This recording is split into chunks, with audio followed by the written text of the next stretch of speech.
Hello and welcome back to another FPL captaincy video. Last week we unfortunately had our first blank of the season with Erling Haaland only picking up a 2-pointer away from home against Newcastle. So that is the first time this week where we've had this season where we've had a 2-pointer, which is quite unfortunate.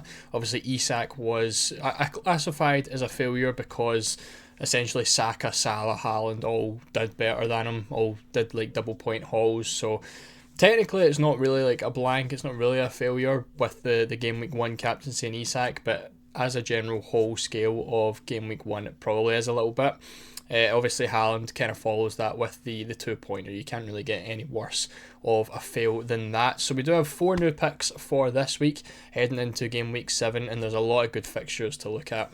So something I wanted to start off with this week is that I'm looking at potentially changing the format of this video. I'll speak about it at the end, and I'll speak about why I want to potentially look at changing this round. It will still be the same stats and everything, just a different way of presenting it. But this week we're looking at Salah, Haaland as always, and Saka and Cole Palmer. Now everyone here does have a good fixture on paper. They're all classed as green fixtures on the fixture difficulty rating scale. The only person to have an away fixture this week is going to be Mo Salah, and he does have the early kickoff match against Crystal Palace on Saturday morning. So everyone else looking like a pretty comfortable fixture with a home game. Fulham for Erling Haaland at home. Southampton definitely looking like one of the best fixtures of the week for Arsenal and Saka, and then obviously Cole Palmer with Forest at home after picking up a 4-goal haul last week as well. So looking at the predicted points for this week, it feels as though we're kind of going back to normal here with Erling Haaland being right at the top. But I think for once, we've got 4 players who are actually very high on the predicted points scale. Now, you can see with Fantasy Football Hub, as always, they do tend to have a little bit higher predicted points than FPL team does. But Haaland is leading the way by over I say 1 full point, but he's leading the way by over 1 point. Got Cole Palmer in at second on 7.8, Saka in at third, and then Salah is the lowest for Fantasy Football Hub at only 7.3 predicted points. Going to FPL team, slightly similar. Haaland followed by Saka this time, Salah down in third place, and then they've only got Palmer down at 5.4, which is the lowest we've seen this week, and definitely the lowest by far, because we've got a lot of very high bars set here by our 4 players. Again, obviously Haaland being being predicted to score the most amount of points on both Fantasy Football Hub and FPL team. So looking at the season stats so far, X minutes wise, again, all 4 of our guys are essentially like the 4 main players from each of their teams, each of the big teams, and they're all essentially looking about the 90-minute mark. More so, obviously, Haaland doesn't really have much of a backup other than James McAtee, who has been playing and who has been coming on off the bench for him for some minutes, but Haaland's obviously the number 1 striker. He's got no real rotational risks, so he's sitting at 90 minutes. Salah, pretty similar as well, obviously no obvious choice at right wing. I suppose Chiesa could potentially be the backup there. Still got 90 X minutes, and then Saka and Palmer both down at 87 and 88, so no real discrepancies with them. We've obviously seen Saka being subbed quite early so far this season, with the 45-minute sub more recently. Palmer sitting at 88 minutes again. No real minutes concerns for any of these guys. For XG this season, obviously Haaland is going to be the one leading the way, as you would expect, as it always seems to be. In second place is Salah at 3.7, closely followed by Cole Palmer. And Saka's the one who isn't really performing too highly in terms of getting goals this season, only at 1.7. He's only scored once. Obviously, you're looking at the likes of Palmer on 6 goals, Salah on 4. Saka is the one who is kind of falling behind there. In terms of the expected goals compared to their actual goals scored, Palmer's very much overperforming his goals. Obviously, picking up 4 goals in the last game is going to do that, but I do expect Palmer to drop off, and he does have some pretty difficult fixtures over the next few games, so I think that's going to even itself out over the next 3 or 4 weeks or so, which is good. Haaland, obviously, with the 10 goals, he's well overperforming his, but I don't see him not. I don't see that slowing down anytime soon, because the City do have a really nice run of fixtures as well. In terms of expected assists, it is Saka leading the way. However, again, he is massively overperforming his, with about double the amount of assists than he is expected to get. In terms of return chances, it's Haaland this week who has taken the crown again, as pretty much always, 76% chance of returning against Fulham at home. Our other three players are very similar to each other. Palmer sitting at second place at 69%, followed by Saka at 66%, and once again, Salah down the lowest at 65% this week. So our scoring odds are once again going to have Haaland right at the top. 61% chance of Haaland scoring a goal. In terms of the other three, again, similar to the return chance, they all are very, very similar. It is Palmer in at number one just at 48%, followed by Salah at 47%, and Saka's not that far behind, considering his XG, his goals scored this season, have been a lot lower than everyone else. He's still right up there with goal scoring chances. Obviously, it kind of tells you more about the quality of the opponent. In terms of 2 goals scored, again, our 3 players other than Haaland all sitting very similar, 14%, 14%, 15%. However, Haaland is well out in front on basically double that at 28%. So if you're looking for a big haul this week, Haaland's the one that the bookies are favouring. In terms of opponents' clean sheets, Arsenal are once again the best chance of scoring goals against their opponent, with Southampton only at a 5% chance of a clean sheet, followed by Manchester City at 8%, and then we've got Nottingham Forest and Crystal Palace both at a 13% chance of a clean sheet. So looking at all the stats we've looked at so far, Salah's actually probably the worst out of the 4 options. He's looking like he's maybe 3rd or 4th for the majority of the stats so far. So if you're maybe without Haaland in your team, looking at captain and Salah, I would probably look at going elsewhere if you've probably got a Saka or Palmer in your team, because obviously you're going to have a ton of budget left over if you don't have Haaland.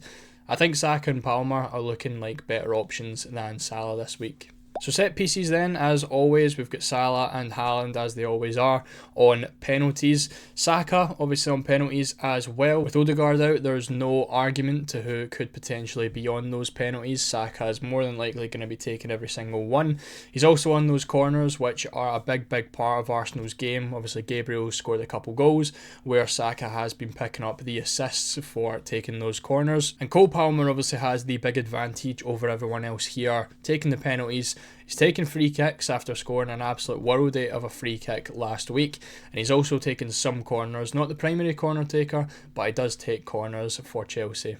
Looking at our players' rest for this week, obviously there was European matches. Now, Salah is the one up the top who does have the least amount of rest, only 2 days between playing Bologna and playing against Crystal Palace. And as I mentioned at the start of the video, it's actually the early kickoff as well away from home for Mo Salah. So in terms of rest, he's not really getting the most out of it between both games, only 2 days and the early morning kickoff. So once again, mention obviously Salah potentially been a pretty bad option for this week. The rest isn't helping that at all.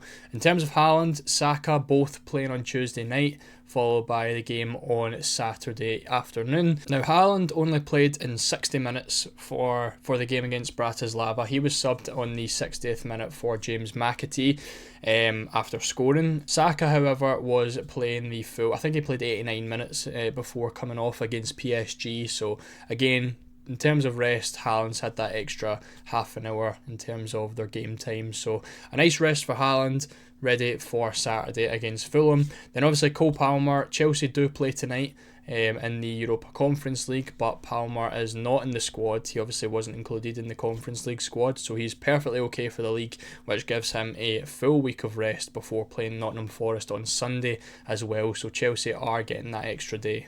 So as we look at our opponents for this week, it's not the easiest of opponents as you would expect on paper. So Salah obviously playing the away game against Crystal Palace. Palace are sitting about middle of the pack, the 11th worst defence so far this season, and again basically performing as you would expect their XG to show. So 8.9 XG, only 9 goals conceded. In terms of the chances conceded from Crystal Palace, only 17 down down Palace's left hand side. For Liverpool, would obviously be down the right hand side.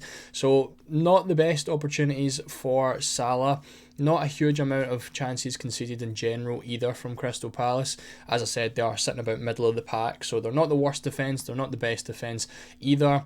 When we look at Erling Haaland, however, again, home game against Fulham, you fully would expect him to do quite well. However, Fulham defensively have actually been pretty solid over the last few weeks. They're sitting as the 5th best defence in the league so far, with only 6.3 expected goals conceded and only 5 actual goals conceded. Now, when you're looking at the chances conceded, obviously 26 chances down the middle, which is going to be the most, because we have noticed, if you've been watching the previous videos, that teams do tend to concede the most chances down the middle. But 26 isn't actually that much, especially when you're looking below that with Saka at 45 chances down the middle for Southampton. Now, for me, again, you can see it on paper. Saka's up against the worst defence there in Southampton, who are the 5th worst defence with 11 expected goals conceded. However, the chances conceded, again, don't really favour him too much, with only 18 down the right hand side. Now, someone that I do really like here is going to be Kai Havertz. 45 chances down the middle. It looks like it could be a really good opportunity for Havertz to get maybe 1 or 2 goals, potentially even a hat-trick. Now, with Cole Palmer, I'm kind of ruling him out. You know, Forest have been very solid. It is a home fixture, of course. Palmer is on set pieces. He can really get anything in any game, as we've seen getting 4 goals against Brighton, which was highly unexpected. But Palmer is up against the best defence of the 4, with Nottingham Forest only having a 5.9 expected goals conceded. And again, similar to Fulham, only 5 actual goals conceded. So in terms of defences, Fulham and Nottingham Forest are looking pretty similar. Haaland obviously being the more reliable pick between him and Palmer, so I do slightly prefer Haaland over Palmer this week. Now, Saka is the one that I have kind of been contemplating. As we move on to the next graphic, and we're basically going to be picking Haaland this week, because I do think like everything kind of favours him in terms of odds of scoring, expected goals so far this season. The only thing I don't like about him is the fact that Fulham do look pretty decent defensively. So in terms of picking up like your hat tricks and stuff, I can't really see it happening. Haaland potentially scores 1, maybe 2 goals, but this is why I was talking about potentially changing up the style of the videos, because I think, in my opinion, I do quite like Kai Havertz as a pick as a captain this week. However, there's no way that I'm going to pick Havertz over Saka in the original 4. So would you prefer, let me know down in the comments, would you prefer if I showed maybe the chances conceded and the defensive levels and obviously the overall fixtures, and then picked 4 players after that? Or do you think just picking like the 4 best players with the best fixtures is the way to continue going forward? Because I think moving on, if I was to change the style, you would see a lot more differential captains. For example, in Buemo last week, we had Nicholas Jackson the week before, potentially Kai Havertz this week. You would see a lot more differential captains and not a lot of the more expensive big guys. So let me know down in the comments what you think, or do you just like this idea that we're doing now, and picking obviously the more expensive players who have some pretty decent fixtures. So for this week, we are going for Erling Haaland. I think all the stats back him, highest predicted points from both of our websites that we use, the biggest chance of returning. He's also got double the chance of everyone else of scoring 2 goals that was on this list today, and obviously was rested after coming off on the 60th minute against Bratislava on Tuesday. So that is the video. Let me know what you think again of changing the styles down in the comments. Make sure to leave a like if you enjoyed, make sure to subscribe if you are new, and I'll see you all in the next video.